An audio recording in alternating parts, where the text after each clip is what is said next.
नमस्कार, lead India law associates के इस वीडियो में आपका बहुत बहुत स्वागत है। दोस्तों, आज मैं इस वीडियो में बात करूंगा लिव इन रिलेशनशिप के बारे में। लिव इन रिलेशनशिप के लिए आज का दिन बहुत खास है, क्योंकि कभी एक समय था जब लिव इन रिलेशनशिप पे आज ही के दिन सुप्रीम कोर्ट ने एक बहुत ही बेहतरीन फैसला दिया था। कब दिया था और पूरी प्रासंगिकता क्या है, पूरी खबर और पूरा डिटेल लिव इन रिलेशनशिप को दर्शाते हुए मैं इस वीडियो में बताऊंगा आपको।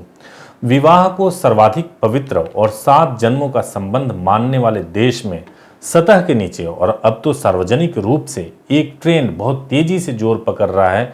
हालांकि सरकार ने इसके आंकड़े नहीं जुटाए हैं, लेकिन अगर आप शहरों में रह रहे हैं और आस पड़ोस पर आपकी नज़र है तो आपको दिख रहा होगा कि बड़ी संख्या में लोग लिव इन रिलेशनशिप यानी सहजीवन में रह रहे हैं।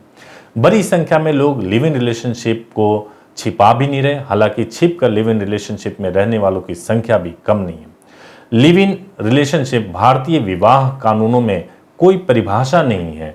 जब विवाह कानून बने थे तब यह चलन शायद कम होगा या छिपा हुआ होगा, इस वजह से इसे परिभाषित करने की जरूरत नहीं पड़ी होगी। लेकिन अब तो इसका चलन इतना बढ़ चुका है कि इस ओर से आंख बंद करने का कोई आधार नहीं रह गया है। लिव इन की परिभाषा और इसमें रहने वालों के कानूनी अधिकार के बारे में भारतीय अदालतें लगातार फैसले दे रही हैं। इन फैसलों की वजह लिव इन रिलेशनशिप को लेकर के जो धुंध है अब वो छट भी रही है।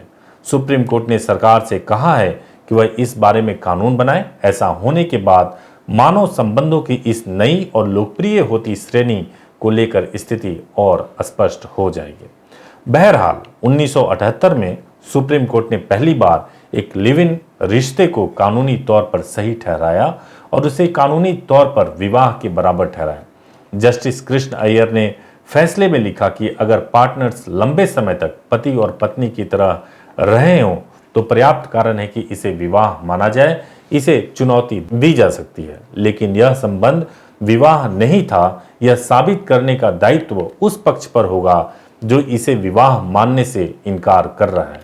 यह एक ऐतिहासिक फैसला था, क्योंकि विवाह अब तक एक धार्मिक कृत्य भी हुआ करता था और इसे सामाजिक मान्यता की जरूरत होती थी। लिव इन रिलेशनशिप को विवाह के समक्ष रखकर अदालतों ने समाज के बदलाव की स्वीकृति दी, वरना आज लाखों लिव इन रिश्ते गैर कानूनी होते और इसमें रह रही महिलाओं और इससे पैदा हुए बच्चों के कोई कानूनी अधिकार नहीं होते। आप कल्पना कीजिए कि लाखों लिव इन रिश्ते अगर अवैध हो जाएं और तो उन बच्चों का क्या होगा, उन महिलाओं का क्या होगा। कोर्ट के फैसले के बाद भी 2005 में जब फिल्म एक्ट्रेस खुशबू ने एक पत्रिका को दिए इंटरव्यू में लिव इन रिलेशनशिप और विवाह पूर्व सेक्स के पक्ष में बोला तो उनके खिलाफ मुकदमे किए गए। लेकिन अदालत ने 2010 में दिए फैसले में खुशबू को निर्दोष ठहराया। समाज बेशक लिव इन को अनैतिक मानता हो, लेकिन कानून की नज़र में यह गैर कानूनी नहीं है। कोर्ट ने कहा कि साथ रहना जीवन के अधिकार का हिस्सा है और इस वजह से यह गैर कानूनी नहीं है। सुप्रीम कोर्ट के 2008 के तुलसा बनाम दुर्घटिया केस के बाद अब लिव इन संबंधों से पैदा हुए बच्चों को पिता की संपत्ति पर बेटों के बराबर ही हक है। इस फैसले में सुप्रीम कोर्ट ने ऐसे बच्चों को कानूनी दर्जा दिया। हालांकि यह भी कहा गया है कि यह जरूरी है कि दोनों पार्टनर एक घर में रह रहे हों, साथ रहना पर्याप्त समय के लिए जरूरी है। यह नहीं कि आए और गए वॉक इन वॉकआउट वाला रिलेशनशिप नहीं होना चाहिए। इस बीच पैदा हुए बच्चे को कानूनी दर्जा मिल जाएगा। 2010 में सुप्रीम कोर्ट के एक के बाद एक कई ऐसे फैसले आए जिसमें कहा गया कि लंबे समय तक अगर दो पार्टनर पति और पत्नी की तरह जीवन बिता रहे हैं तो उसे शादी में होना माना जाएगा और ऐसे संबंधों के टूटने की स्थिति में महिला को अपने लिव इन पार्टनर से भरण पोषण भत्ता पाने का अधिकार होगा। यानी यह नहीं हो सकता कि कोई पुरुष किसी महिला के साथ लिव इन में लंबे समय तक पति पत्नी की तरह रहे और उसे जब मन आए उसे छोड़कर मुक्त हो ले।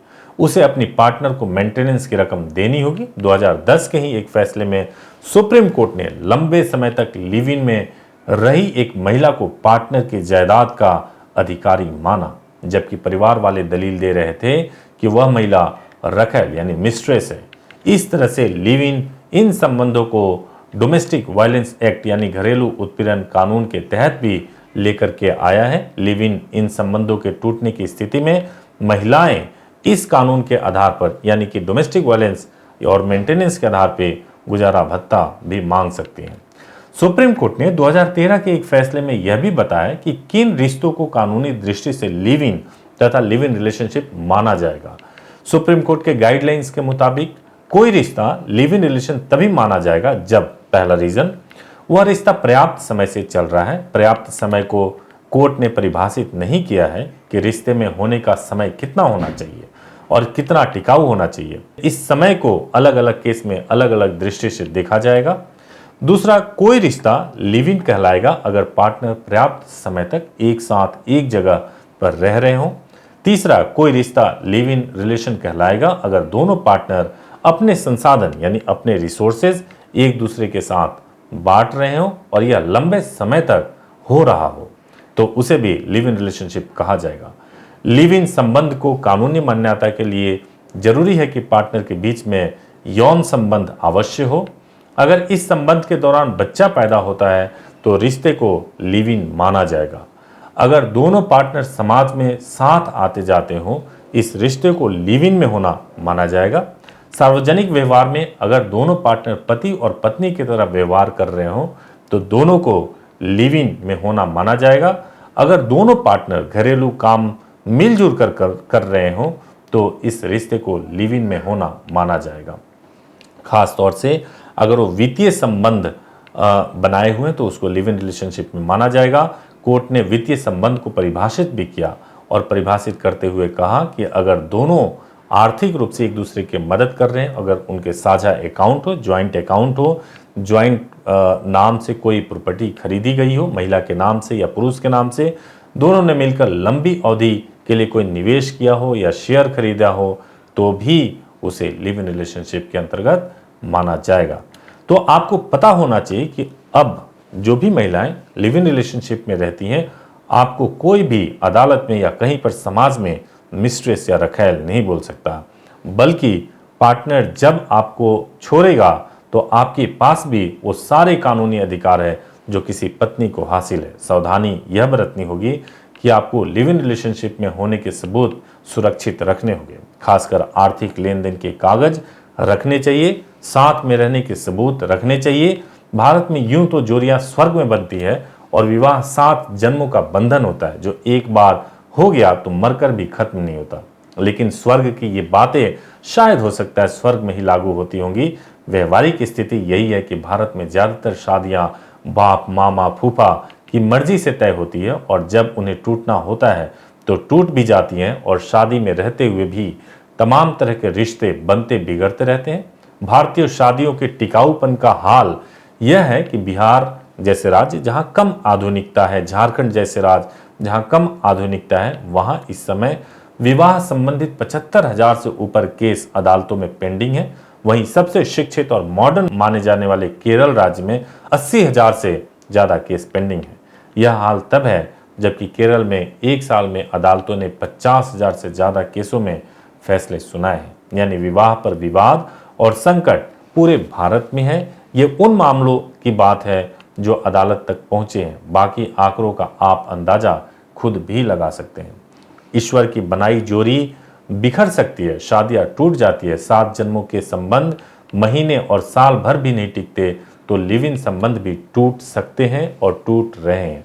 मतलब यह है कि आप टूट कर प्यार कीजिए, लिव इन में रहना है तो रहिए, कोर्ट मैरिज करना है तो लीला से संपर्क कीजिए, लेकिन याद रहे कि इस संबंध में आपकी कानूनी अधिकार हैं लगभग उतने ही जितने अधिकार शादी में हैं। घरेलू हिंसा से आपको संरक्षण प्राप्त है, प्रॉपर्टी पर अधिकार है, संबंध विच्छेद की स्थिति में गुजारा भत्ता पाने का अधिकार है, बच्चे को विरासत पाने का अधिकार है। आशा रखिए कि आने वाले दिनों में इस बारे में कानूनी स्थिति और स्पष्ट होगी और वैसे भी यूरोप और अमेरिका में विवाहिता महिलाओं से ज़्यादा ऐसी महिलाएं हैं जो विवाह के अंदर नहीं है। भारत में भी लिव इन का चलन बढ़ने ही वाला है, इसलिए आने वाले ट्रेंड को पहचानिए, खुद को मजबूत रखिए और अपने कानूनी अधिकारों को पहचान कर अपने जीवन का फैसला कीजिए। वीडियो अच्छा लगा हो तो ज़रूर इसको लाइक और सब्सक्राइब कर दीजिए और यदि हम लोगों से संपर्क करना हो तो हमारे हेल्पलाइन नंबर 8800444555 पे अवश्य कॉल कीजिए, सुबह 10 बजे से शाम को 6 बजे तक। धन्यवाद।